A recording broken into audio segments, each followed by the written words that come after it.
Another question I wanted to ask personally as well is, like in the corporate trend, since I work with many corporate organizations, that the topic mainly is neuro-linguistic programming. So this gets spoken everywhere. Like we are seeing more and more NLP trainers. So they basically say that you can program your mind to get rid of your negative thoughts, to get rid of your fear. And they do it like a magic as well in many occasions, where somebody has a fear of height and they do like subconscious programming. They basically talk with you, ask you a question, and they get rid of their fear in no time. So what do you think all these things, gimmicks, are these things gimmicks? Are these things sustainable? Uh, like somebody has a fear of height and somebody is able to overcome that just by speaking to somebody else. So what do you think is happening behind all these things, Master?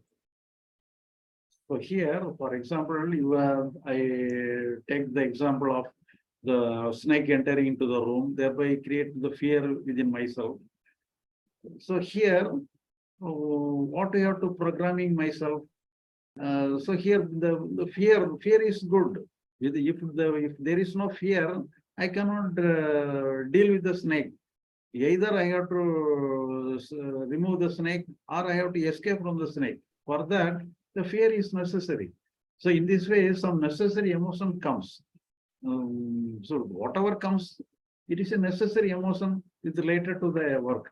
But anyhow, your approach is towards the work is important. If you have the correct approach to the work, the correct emotion will come. You need not correct the emotions. The approach to the work is important.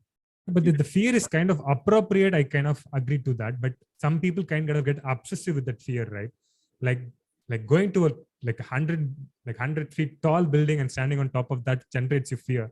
But standing on like a 2 feet, like a building, you kind of get fear. That's kind of too much obsessive fear, right? Like people get these OCD problems as well. They kind of fear there might be some germs in my hand. They keep washing their hands. And there has been so much talk about OCD these days as well. So I want you to briefly explain that part as well. How do we kind of get rid of those things?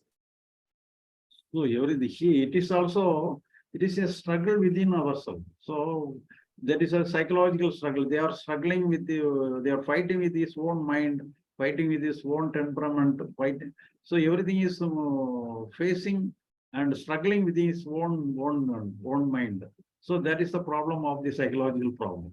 Psychological patients are struggling with his own mind. So that is the reason for the struggling mind. So here, if you leave the entire psychological system as a natural one, or either you take it as a Maya, or either you take it as a God, or you take it as a natural one, then there is no struggle.